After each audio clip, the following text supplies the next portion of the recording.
afternoon. So you will have 20 minutes for your presentation. I will hold up a 5-minute and a 1-minute warning.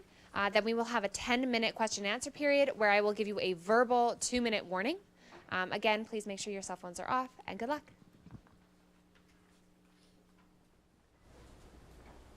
Connecting people.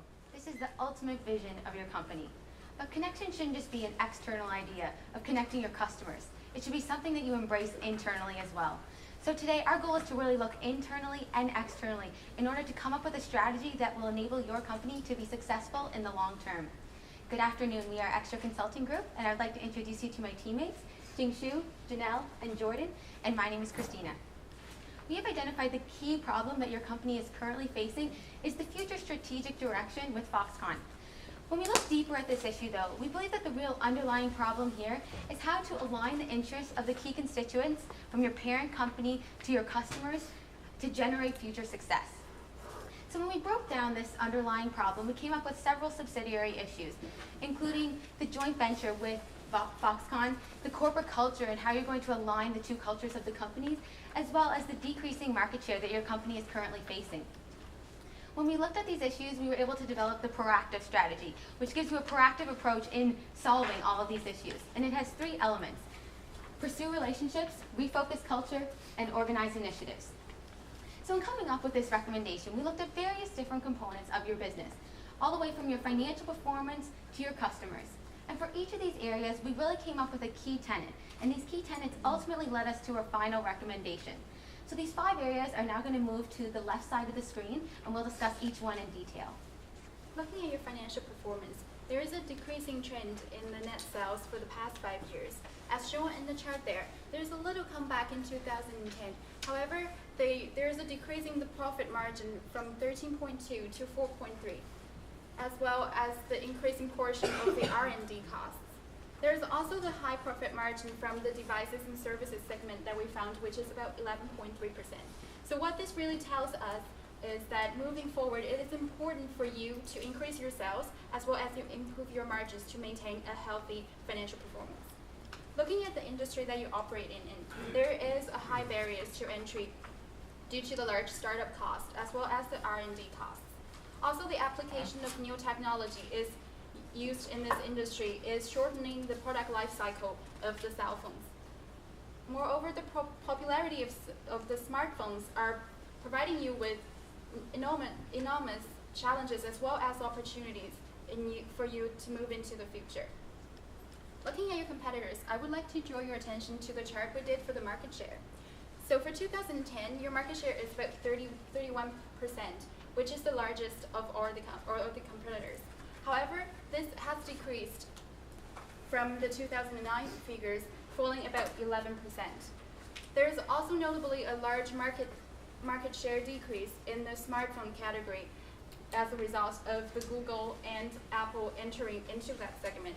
So moving into the future, we want you to capture more market share as well as maintain your current position as the largest cell phone company in the industry.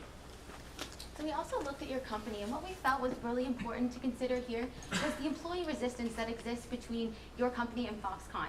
So what was really important in leading us to our ultimate decision was how we can really bridge this gap. You are the largest development center outside of Finland, so you obviously have a great system working for your company. However, there is that conflict with the engineers, and they don't really want to share their ideas with Foxconn because they feel it's something great that they have developed. So we need to come up with a way that will really bridge that gap. Finally, the last area that we looked at was your customers. Right now, you're doing very well in the mid-market category, but the low end and the high end are something that are somewhat being left untapped. You are in these markets, but you aren't as successful in these markets. So we need to come up with a way that you can really be successful in whatever you do have the core competencies to be successful in. So going back to the beginning of our presentation, we showed you the underlying problem that your company is facing, the different issues that relate to this, as well as the ultimate recommendation of the proactive strategy. But what we didn't tell you is what really led us to this recommendation. And this is what we have just outlined, the 5 key tenets of our analysis. The untapped market of the low end and the high end, as well as the decreasing market share that you are currently facing, the employee resistance to sharing ideas, the innovation, as well as the decreasing sales that you are experiencing, and in the for your sales. This is really important, and all of these led us to the recommendation of the proactive strategy. So from those key tenets, we've also developed our criteria for our alternative evaluation, which are going to be used later in our presentation. So for the first tenets of the untapped market and decreasing market share, we believe that there are market potential out there for you to reach, and it's important for you to reach your customers. So we want to come up with an option that would allow you to do this. Also, your employees are currently resistant as well. We think that you can utilize your employee retention to really focus on innovation for you to success in this industry. So we feel that these two key tenets will lead us to our criteria of improve the corporate culture as our evaluation process goes. So there's also decreasing sales, which is occurring right now. We believe that we would come up with an option that will allow you to improve your financial benefit in the future. So financial benefit is part of our criteria. Also, above all these, we want to make sure that any option we come up with is practical enough for you to achieve. So practicality is also our concern. So moving on to our evaluation process, we've looked at the three issues mentioned by Christina, which are outlined on the left side of the screen, and we've come up with each options that could potentially solve this issue. So for the first issue of the joint venture with Foxconn, we believe you could have the incremental scale up, you could speed scale up, or you could remain what you're doing right now, or as well as switch to the in-house operations. So we've rated them against a scale of 0 to 5, as 0 being less favorable and 5 being the most favorable, using the criteria I previously mentioned, including practicality. So is this practical for your organization? Customer reach, would this allow you to reach your target market? Improve corporate culture, would this improve your corporate culture and allow innovation to occur in your company? And what is the financial benefit? How favorable is this financially going to be in your company? So after an evaluation process, we've decided that currently the best option to solve this issue is to have an incremental scale up with the Foxconn company. Moving on to the second issue, we believe your option could be to focus on the employee mindset, to send staff to Foxconn, or to require the Foxconn to reduce their turnover or increase the monitoring that you have with Foxconn. So we've done the same evaluation process with the criteria previously mentioned in the same scales. And we've decided that currently your best option is to focus on the employee mindset and to send staff to Foxconn. The last issue being the decreasing market share, we believe that you could have new product development to expand your target market, or to have diversification into different segments. Again, we've used the same evaluation criteria and as well as the scales, and decided that currently your best option is to have new product development to expand on your target market. So now you might ask, how exactly are you going to do this and to execute those options? So without further ado, may I introduce you to our proactive strategy. We are really excited about our proactive strategy. We chose the proactive strategy because we really want you to be proactive in increasing your market share in this very competitive industry. So we've broken it down into 3 recommendations: to pursue relationships with Foxconn, refocus the culture within your organization, and to organize the initiatives that you may face you in the future. So now we're going to go into each recommendation in detail, and we're also going to provide the implementation and the specific details for each implementation stage. As well, along the bottom of the screen, you'll see the justification for why we chose each recommendation. So the first one of pursuing relationships with Foxconn, we suggest that you can have an incremental scale up with them over time. So what we suggest is that you outsource the low to mid-end development products to Foxconn at a 20% rate in the first year. So this would be 20% of what you currently have right now. And this would be based on success. So every year you'd evaluate whether they are really performing the way you wanted them to, and if they are successful in that, you can increase this scale up even more. So this will allow you to have a more R&D focus on the high end, which is very important in this competitive industry because high end is so important. And we just want to provide you with some reasoning why we chose to just do an incremental scale up. So one of the main pros that we outlined was that they have really good experience in the industry, and they have many clients that are your competitors, and therefore they have the experience that you need. And one of the cons that we picked out was that you might have quality control issues if you outsource too much of your products to them. So we just kept that in mind. So just to show you a graph of what it might look like when you do an incremental scale up with your relationship with them, over a 4-year period, you can increase 80% if everything goes as planned. So if they are successful, then by year 4, 80% of your low-end development would go to them. And we want to provide you with a checklist as well. Every year you can reassess them to see if they're performing the way you want them to. So some of the things we outlined is the ease of development. Can they develop this with ease and grace? And the appropriate adjustments they make to the market changing. Do they make these adjustments? And the quality of the product that they produce for you each year.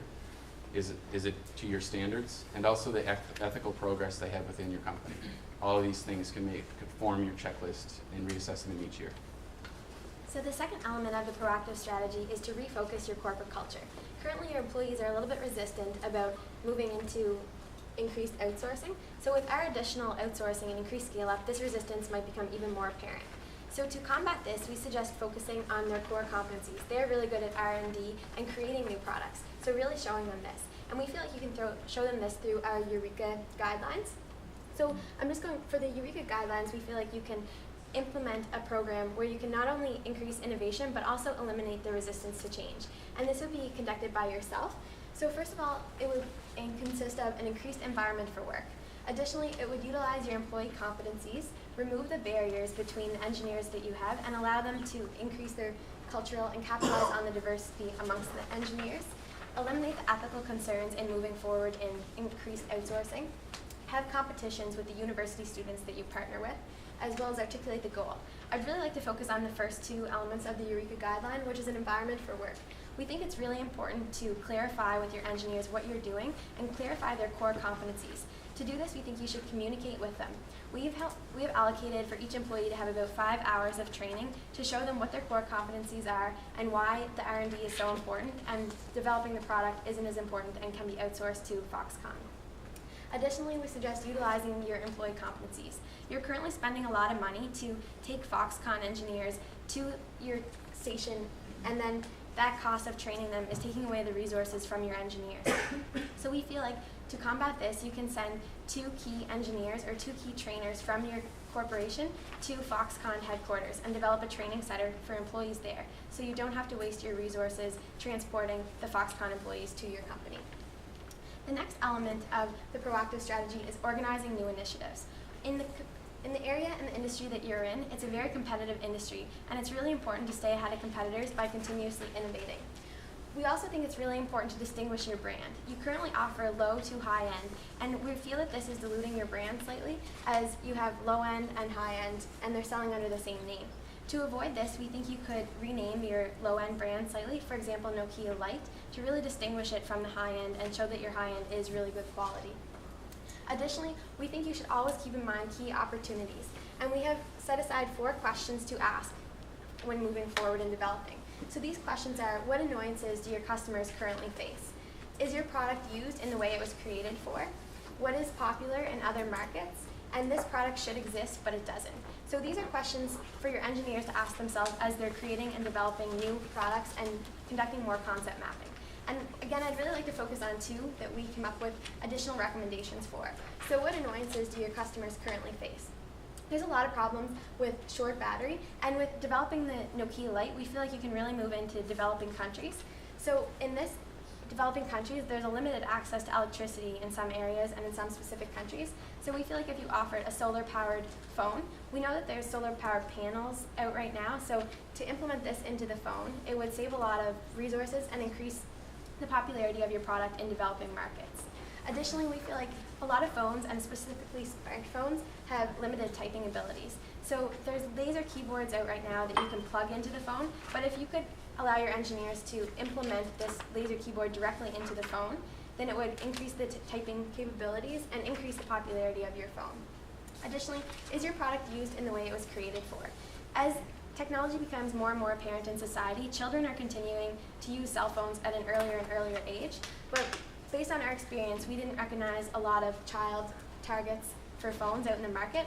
So if you utilize this and this new target market, you could also create phones that were more applicable for children. This could include parent blocks and parent safeties, but also the design could be more targeted towards children. We also looked at the financial implication of the proactive strategy, and I'm just going to outline the first part.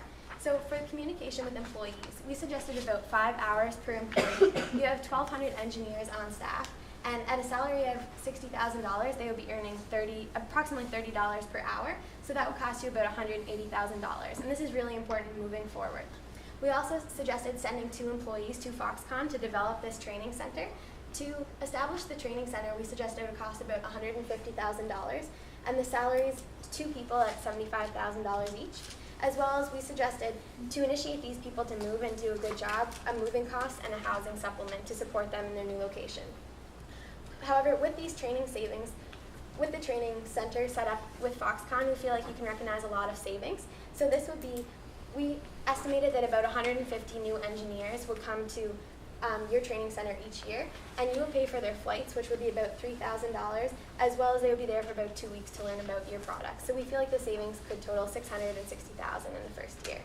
We also suggest to continue this ethical monitoring to help improve the employee resistance when outsourcing to Foxconn, and we suggested allocating about $10,000 to this. So the net result of this is €20,000, but I would just like to point out some more of our recommendations on how they can benefit your corporation.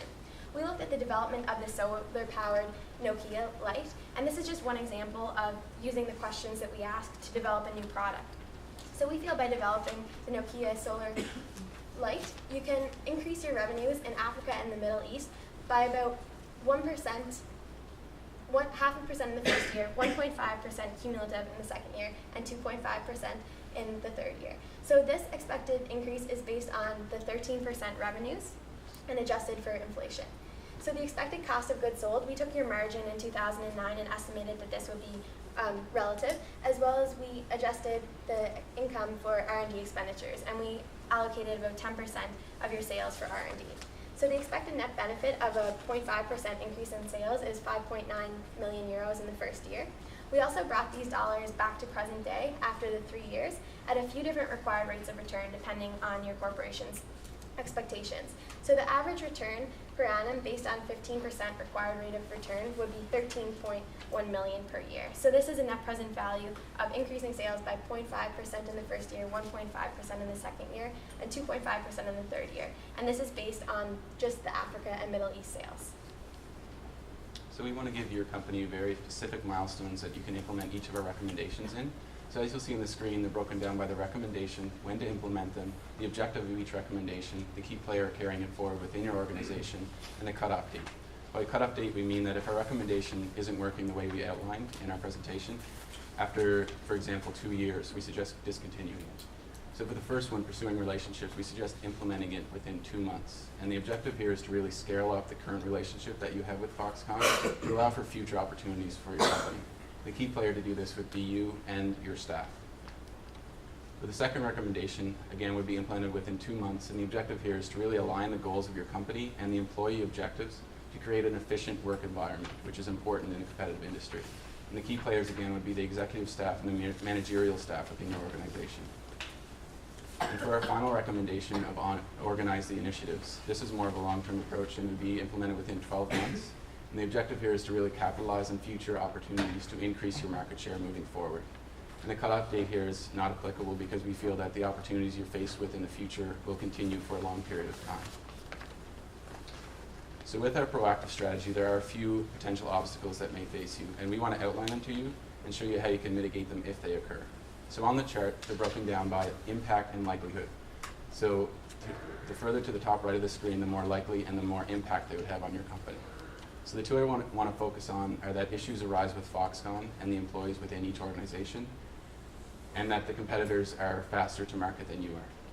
So for the first one, to mitigate the issue with Foxconn, we suggest monitoring the scale up.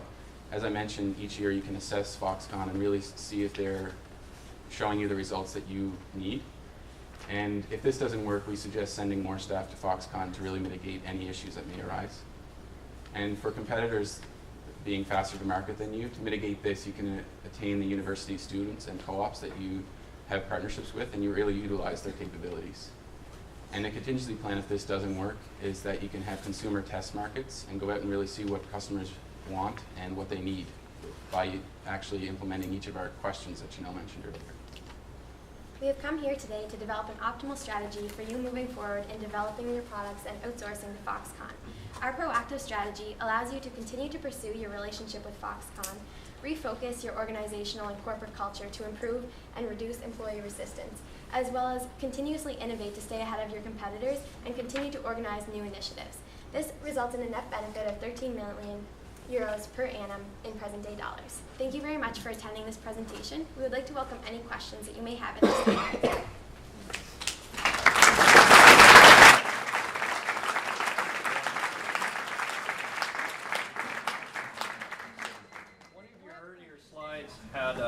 Had a small footnote on it that your profits had fallen from 6.5 billion euros to 1.8 in the last 5 years.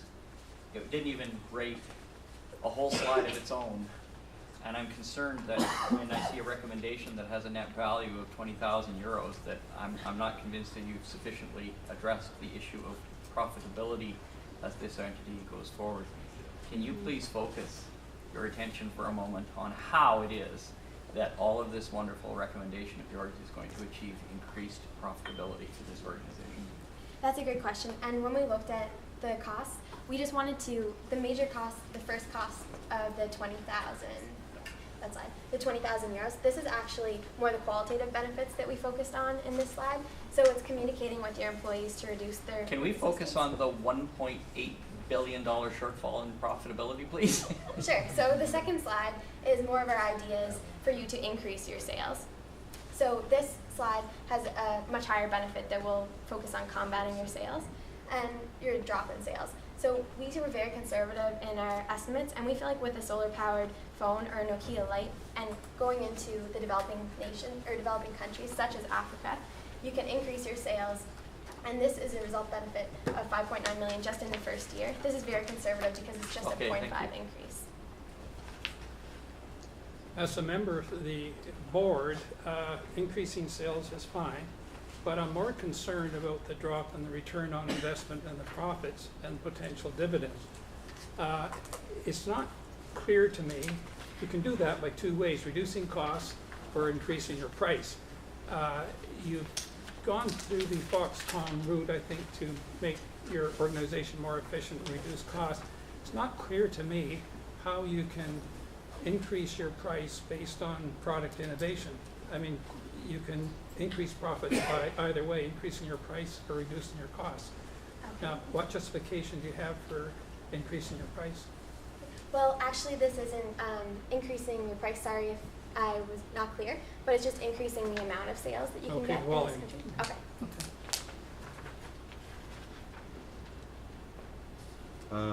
Just on that point of sort of growing revenue even, the introduction of the new product doesn't really seem to add a material difference to our overall revenue. I mean, it looks like it would add, if I'm not mistaken here, about 0.25% at year 3 to our total revenue.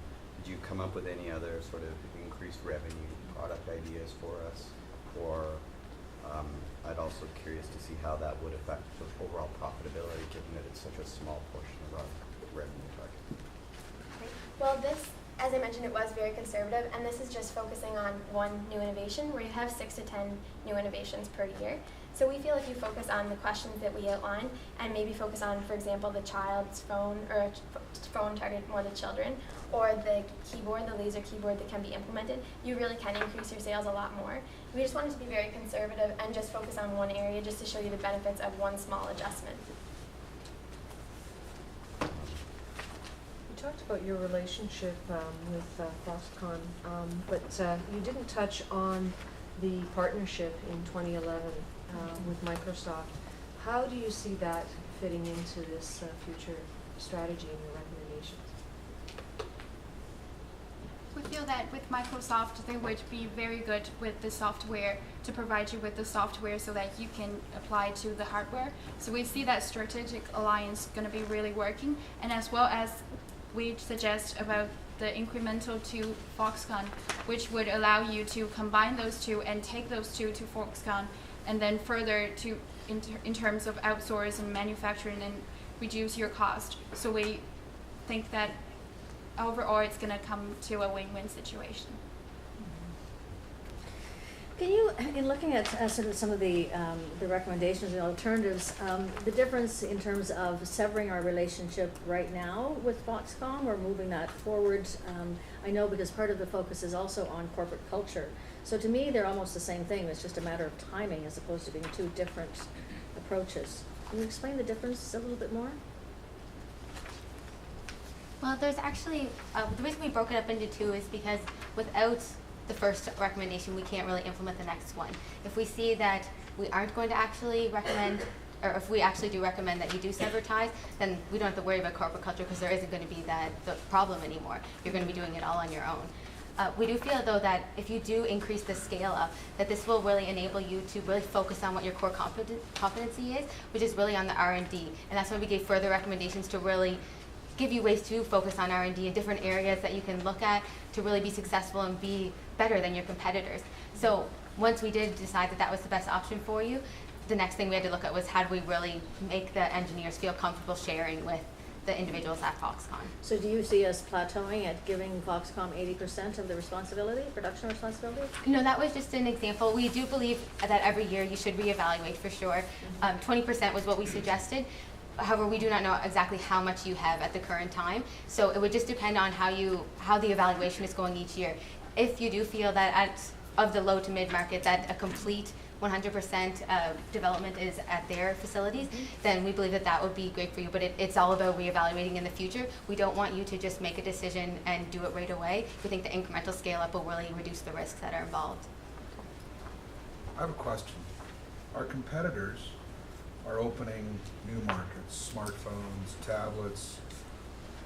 I'm interested to know why we wouldn't want to follow into that same market to avoid being left behind, and why we're focusing on a new product for sub-African over chasing into the other market. Well, actually, we're not suggesting that you completely go out of the high-end market. We actually want you to continue being competitive in that industry with the smartphones. And we feel like with the allocation of resources to Foxconn, you can really focus on that and develop your high-end market and your smartphones. But we feel that with the introduction of the new product, you'll even capture more of the market share because the undeveloped countries and developing countries are really a great opportunity for your company. What do I do with the problem that we're running on a Symbian network or a Symbian operating system, which is different from all our competitors, and a lot of our competitors are starting to genericize to the Android market? Are you saying we should continue on? I don't see it covered here, but are we continuing on with our own operating system, or are we going to move, like the rest of the industry, on to something universal? Do you have a recommendation? Or? Well, we feel with the strategic alliance you have with Microsoft, this will really develop your software, and therefore it will improve your product and be more competitive with the Android. So you're saying we should be using the Microsoft platform? No, we're just saying that with that strategic alliance with Microsoft will benefit your product and really make it more competitive in the industry.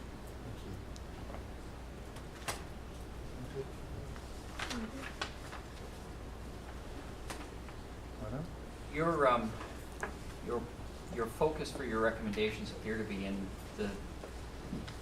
the lower end of the market, yet there's a problem with profitability, and generally we move into higher profitable segments when we're trying to improve profitability or trying to improve margins. 2-minute warning. Can you reconcile that for me? The low-end market is actually just a part of our recommendation.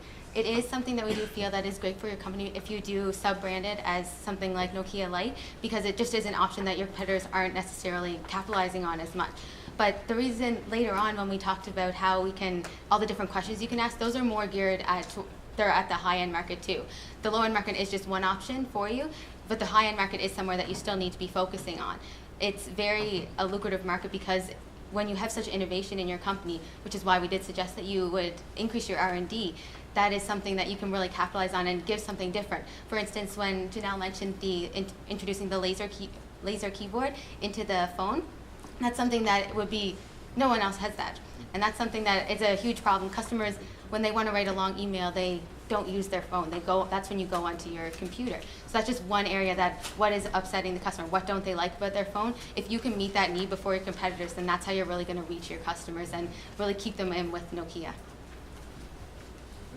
I'm good. Everybody good? Thank you very much. Thank you.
Thank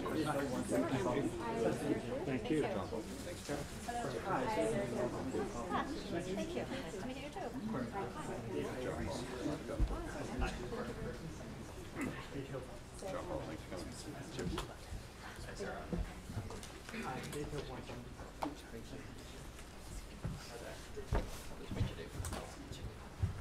Good afternoon, welcome competitors. So I will be giving you a 5-minute and 1-minute warning during your 20-minute presentation. Then we will have a 10-minute Q&A for the judges, of which I will give you a 2-minute warning. That is. All right, and please, silence in the audience. Thank you.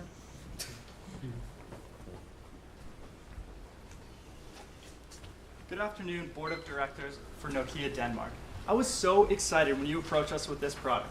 I remember one of my first experiences with cell phones was when my sister got a small purple Nokia handset. It had a camera on it, and this was around the time when those were first coming out. I was so jealous of her that I would steal it all the time to take pictures. Although the technology has changed, it's more important now than ever to be ahead of the innovation curve. Our recommendation today will help you to do that. My name is Dave Hilborn. This is Corey McPherson, Sarah Proctor, and Sarah Campbell. So our presentation today is going to take you through some of the key issues and an in-depth analysis of what's going on within the industry and within your company. We're going to recommend 3 alternatives and a recommendation stemming from these alternatives with a detailed implementation plan for you to move forward. So looking at some of the key issues that we identified while going through the information you gave us, we looked at the competitive industry and the fact that there are so many different competitors that are emerging and within this market already, such as Apple, such as Google, and they're actually a huge, can have a huge potential impact on the research and development of your company. Ensuring quality is huge in this industry, and ensuring that the quality is never jeopardized by the kinds of processes through your research and development, such as maybe outsourcing some of those research and development. Looking at resource depletion, this is obviously a major player and a major key factor in cost centers, and making sure that the resource depletion is kept at a minimum cost level and that there are no extra costs being incurred. Looking at operational efficiencies as well, this is key in ensuring that outsourcing techniques are used when appropriate, but again, not jeopardizing quality as moving forward. So the question we asked ourselves is, what strategy should Nokia Denmark adopt for the future of its product development division? Some of the net benefits of our recommendation are that it's going to increase your customer satisfaction, and this has to do with your overall end user, and as well it's going to bring you strong financial results. As my colleague mentioned, being a cost center, it's important to do your best to keep the cost down. So looking at some of the key industry success factors, we noted that having a strong financial backing is really important to make sure that you can really instill the most out of your research and development. And we found that you do this quite well. And creativity and innovation is very important to make sure that your product is at top of the line and the top of mind of the customers. Having an end user satisfaction is very important to get your product out in the marketplace and to ensure that customers are going to be buying your product because the competition is very aggressive. As well as having employee retention to ensure that you're creating a work environment that fosters innovation and creativity. So looking at some of the competitive, the landscape just for the smartphone technology, we just wanted to point out how companies such as Apple and Google are really moving forward and taking a large part of the market share. And although that you have partnered with Microsoft to try to mitigate this risk and become one of the key players, it is really important to make sure that you stay on top of one of these key emerging markets. So looking at the global market share of your company, we looked at Nokia and estimated that Nokia does have the largest market share in terms of the global market.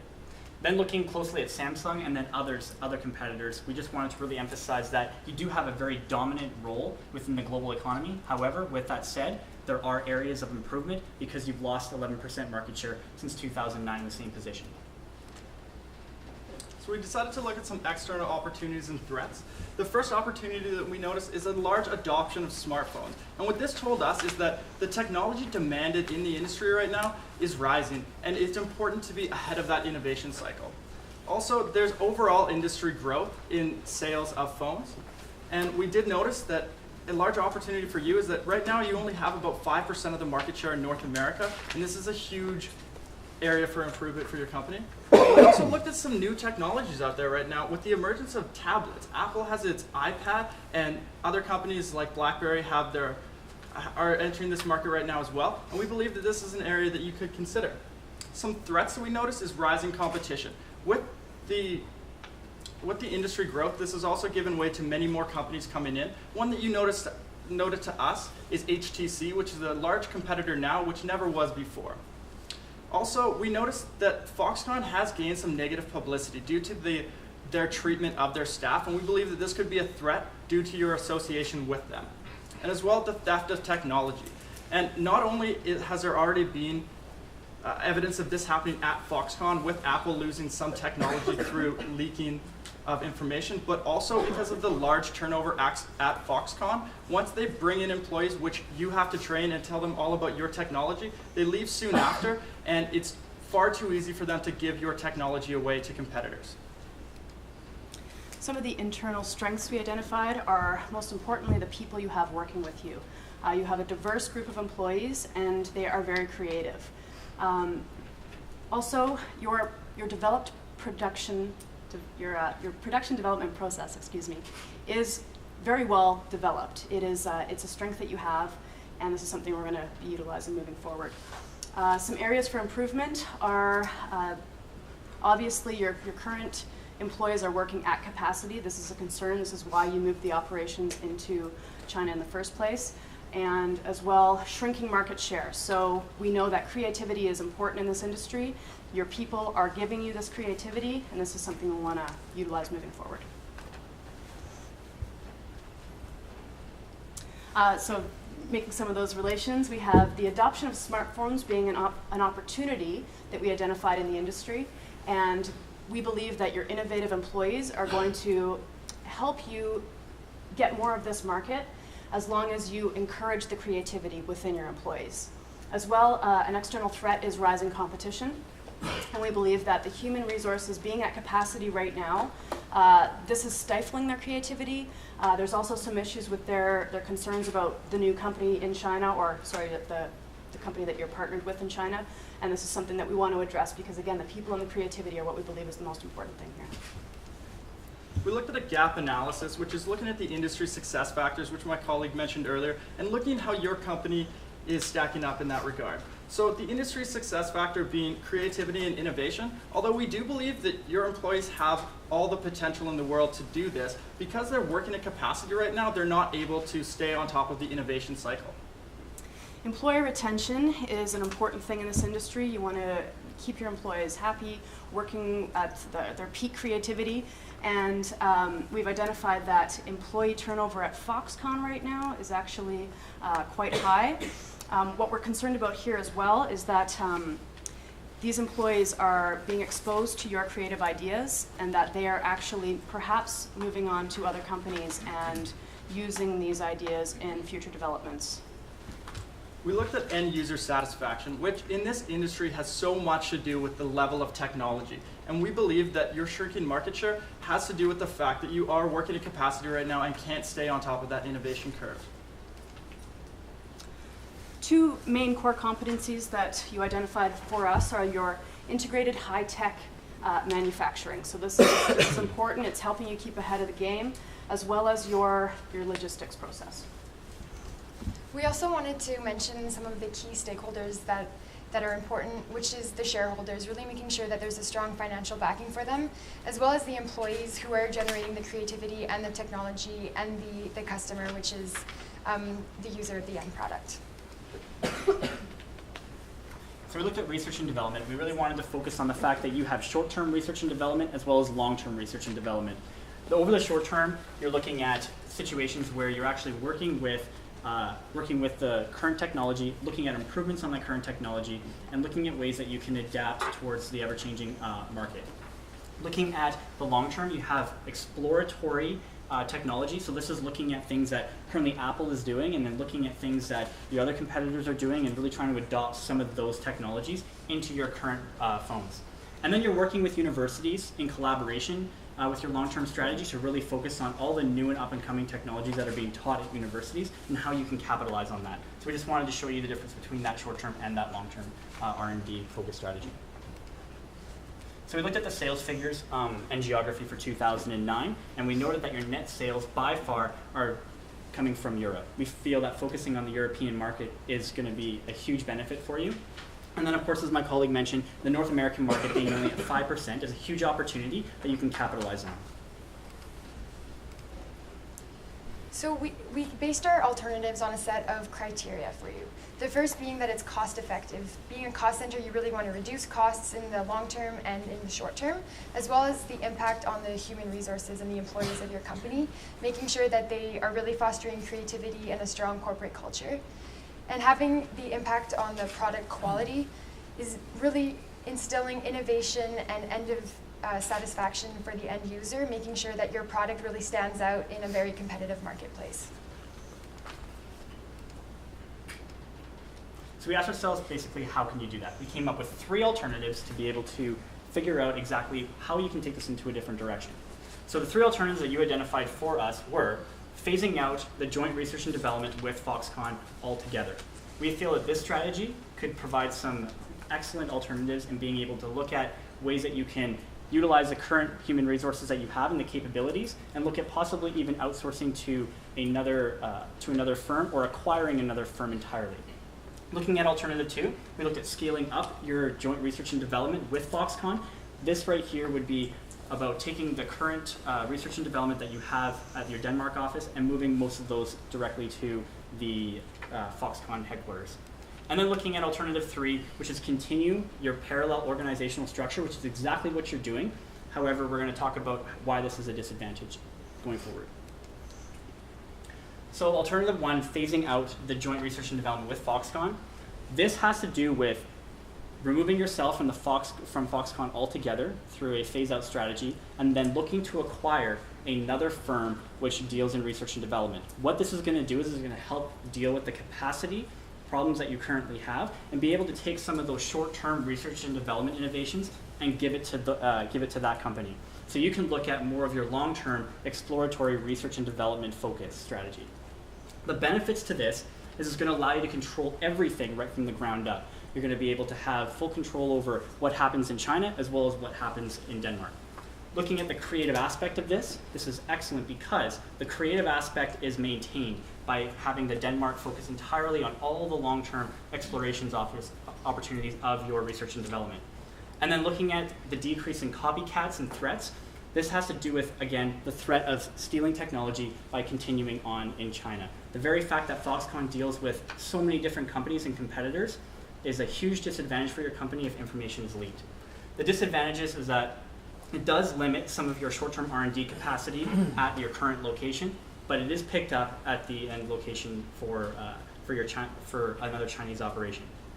Looking at employee burnout, this is absolutely huge if you're taking a look at the current situation with the short term and the long term. We don't want employee burnout. This is going to allow the creativity to be fostered by utilizing some of those benefits to help mitigate this disadvantage. Looking at higher human resources costs, you're obviously going to be acquiring another firm altogether, which is going to push up your human resource costs. This is going to have implications on the bottom line. However, we feel that the productivity that comes out of this is going to be able to mitigate that. The second alternative, which we considered, is to scale up your joint research and development venture with Foxconn. This would include giving them more responsibility in your PD cycle, and that would free up some time for the actual conceptualization and creativity process for your employees. And it would also speed up overall production time because, as it has been proven in the past, they are very efficient at Foxconn. However, some of the disadvantages of this is the risk of the loss of technology, which in this industry could be so detrimental to your success. As well, by giving them more to do in the actual PD cycle, this could potentially lose some of the innovation which comes from the steps. And as well, it could aggravate some of your current employees who have noted that they are not happy with giving away some of their ideas to another company. Our third alternative is to continue operations as they are with Foxconn. This, of course, allows you to continue utilizing the HR at Foxconn to save you some costs at the Denmark office. It also allows you to continue to utilize the tech expertise at Foxconn, which you have identified as being important. Foxconn does work with many mobile telephone companies as well as other electronics companies. So they have this expertise. This is obviously the reason why you chose them. This is a benefit to continuing to work with them. The disadvantages, we keep coming back to the potential loss of your ideas, which is important, as well as managing the process. So Foxconn is its own company, and we're going to propose a solution that will maybe mitigate that problem. As my colleague explained, we had some criteria that we chose to evaluate our alternatives. They're along the top, so cost-effective, impact on human resources, as well as the impact on your technology. And then our alternatives are on the left.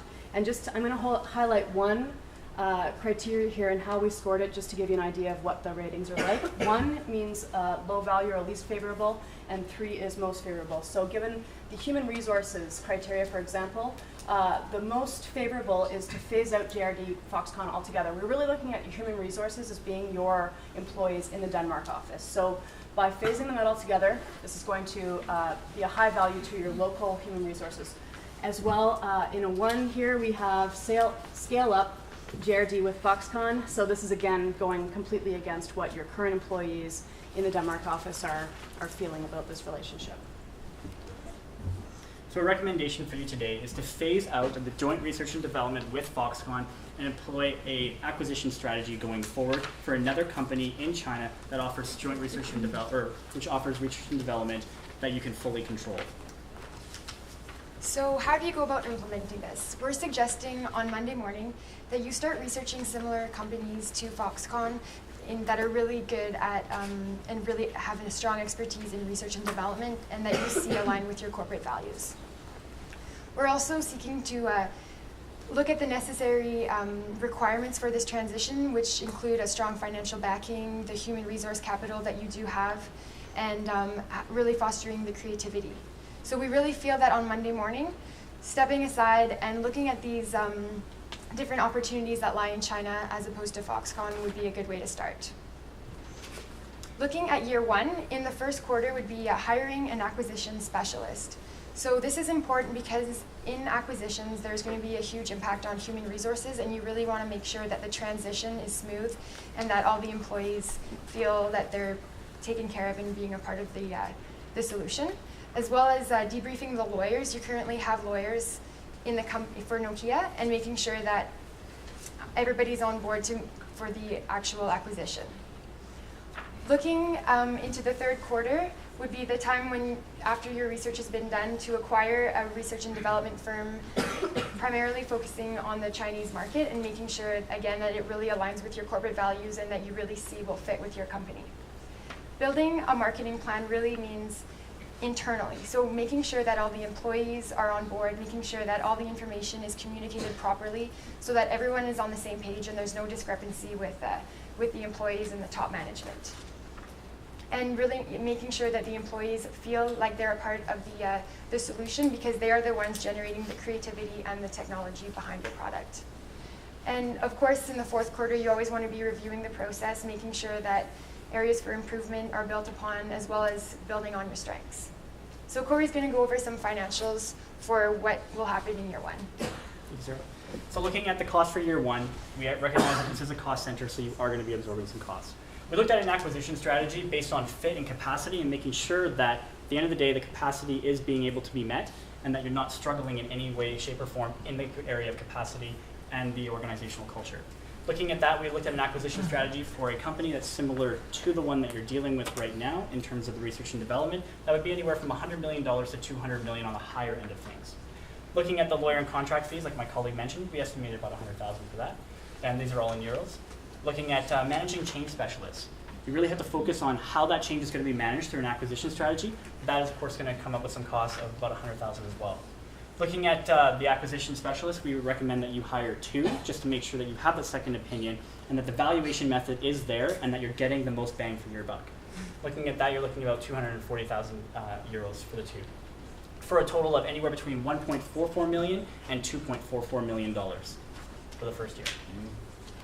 So looking at year 2, what you'd be looking at is hiring that research and development specialist and making sure that you're really focusing on building renovations on your equipment and fostering that creativity. We've come up with a total cost of $26.84 million for year 2, and year 2, $17.55 million. We've outlined some risks and mitigation that we feel are important and that can address any risks that may arise. So the net benefit of our recommendation is that it frees up time for your minds to be working on the next cycle of innovation. We believe that this is your strength and that it is going to be what leads you to be a leader in your market. We'd like to thank you very much for your time today and open the floor to any questions.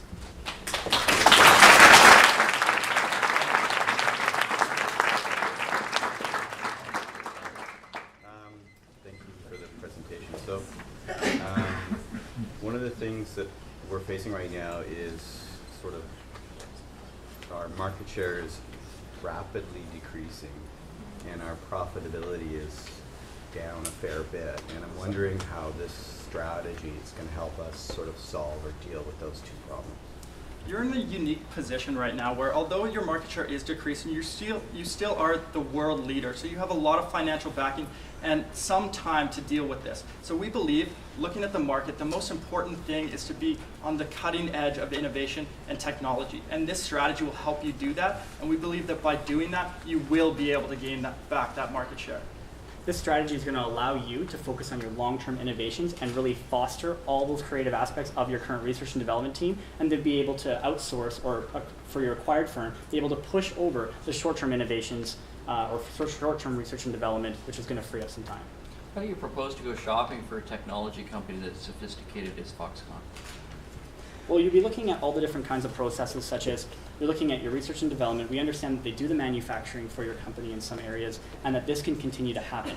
We're looking at a fit for only research and development and really focusing on some younger demographics and being able to look at the next wave of technology. So it's going to be about really fit. How do you propose to go shopping for a company that has the technical capabilities of Foxconn? We're as you said, there are employees that are leaving Foxconn. They obviously have a high turnover rate. They're going somewhere. So we're proposing that someone at your organization perhaps see if we can find out where those employees are going. They're going to one company, are they spreading themselves out? There must be companies out there that are attracting these employees, and we think that you can find them. We can find them for you too.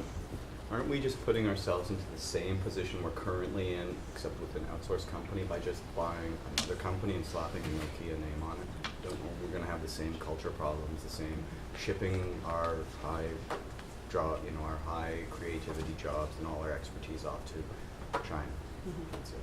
Are we not still in that same position? That's an excellent question. And the difference in this situation is that instead of just outsourcing part of your company, you are making your company larger by acquiring a new firm. We believe that by this new company being under the Nokia name, it will mitigate the risk that you currently have of aggravating your current employees by sending your information and technologies to another company. But also beyond that, by owning this company, you'll have much more control over the actual contracts that the employees sign as far as non-disclosure agreements. And we believe that you will be able to leverage things like that to ensure that these risks are mitigated. One of the things that we identified was that it's a culture problem. So how are we addressing the culture problem? So looking at this, you're looking at the local management team in China.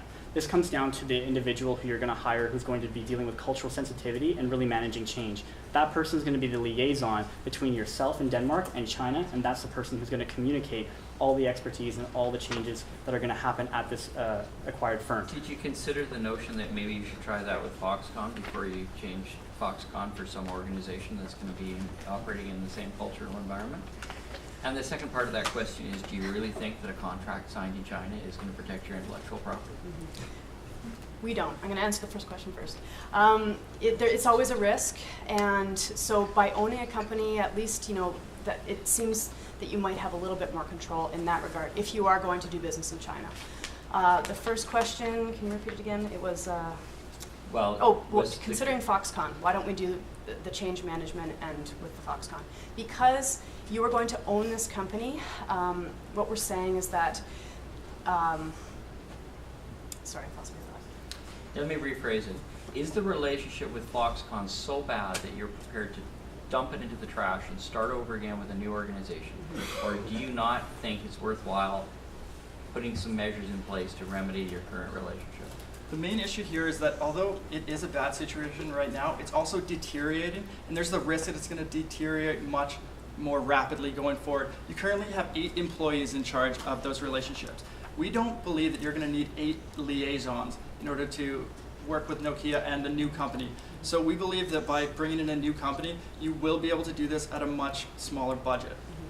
Thank you. He brought back my point. So you are going to, your process is well developed. It is the execution of the process in this Foxconn non-Nokia owned company. If you own the subsidiary, we believe that your process will actually have a better chance of succeeding, have a little bit less back and forth. I get your point. Okay. I have a question. Why are we buying it? Why, you're asking us to spend $100 to $200 million, and how am I amortizing that? I don't see that in these papers. Can you explain this to me, how I'm going to finance this and amortize this out? It's not a small amount of change. We currently have $1.8 billion in net income for your last year, and so this, we believe that $100 million to $200 million is a small price to pay for a research and development firm that you have full control over. From the capabilities and the resources of that particular acquired firm, you're going to be able to utilize them to be able to really take advantage of the creative aspects of your Denmark location. This is going to allow you to increase your market share because you're focusing on all the creative aspects. We believe that this is going to be the best option going forward for this particular cost center, and eliminating yourself entirely from Foxconn due to the... Will my costs and expenses vary? Your costs and expenses will vary, but depending upon, of course, the increase in capacity, how much capacity is actually going to be utilized in the next year. Are you going to have to expand the amount of employees that you have? But there's a problem here. I don't have the core competencies here at Nokia to run an outsourcing center. That's why we retain Foxconn. So where am I going to get those core competencies? So if I write the check for $200 million, how am I going to run this thing? This comes down to the individual that you are going to hire, who's going to be managing, changing the liaison between all the cultural aspects of your business, and in addition to that, they are skilled in acquisitions and managing the change process. I'm not concerned with the change process. I mean, redefine this. I'm concerned with the management of the day-to-day operations. It is something that's outside our core competency. How are we going to deal with that? That's an excellent question. The resources that you have in your umbrella company cannot be overstated here. Your company, Nokia, has gone through acquisition strategies and ground-up strategies in offshoring before, and we believe that by talking to your parent company, you will be able to get some help in doing this, and we believe that you will be able to find employees there who are skilled in this area. I'm going to jump in with one more quick question. You're really tuned into the fact that you had made $1.8 billion worth of earnings last year, but that's down from $6.7 billion in 2007. Are you really focused on solving the right problem here? You've had a terrific degradation of profitability of this company, and yet you're fretting with all your time in swapping out the subcontract relationship with Foxconn. Your firm is so dependent upon what is the next greatest thing. The next greatest thing that's happening right now is you're looking at Google and Apple, who are coming into the innovation cycle, and they are outdoing you in this. And what are you going to do about that? This comes down to the creative aspects of your research and development. And where are those things being done? In your Denmark office with your current employees. And we really believe that they're... Short answer. That's the answer. I do have some concerns about the timelines because you said that it's going to be 2 years really while you sort of get your inner house together, and 2 years is a lifetime for a technology company, and while you talk about increased customer satisfaction, you could lose a lot of customers in 2 years. How do you see you still being able to maintain the good Nokia brand name within the marketplace? We really want to make sure that this is a smooth transition, and making sure that you're sticking with Foxconn until you find a really appropriate company. This is really important. You don't want to jump into building a new relationship with a new company until you feel it's 100% appropriate. And so we'd be making sure that all the employees are on board, that there's a lot of transparency within the company to make sure that the employee morale and everything is up to par, because this is going to be a transition in terms of HR and development for the product. Okay, I'm just curious. One of the things that the board has been concerned about is our 11% decrease in revenues and market share, and the fact that we went down 75% in our margins over a 3-year period. So when I look at the criteria in terms of how you evaluated, the alternatives, there was nothing in there relative to impact on market share or client satisfaction. Why didn't you bring that into the evaluation mix? When we looked at the key industry success factor for cell phones right now, it's all about the technology. So the criteria that we use is the quality of product, and we believe that that has to do with the actual technology. So by having a high score in that, it will reflect an increase in market share. But the board's main interest is profit and return on investment. And I really didn't see a sufficient link between your strategies and your approach to R&D and cost cutting with the bottom line. And in fact, I noticed on key issues, lack of profitability or the decline in return on investment wasn't listed. That's the big issue for us. Timing was perfect.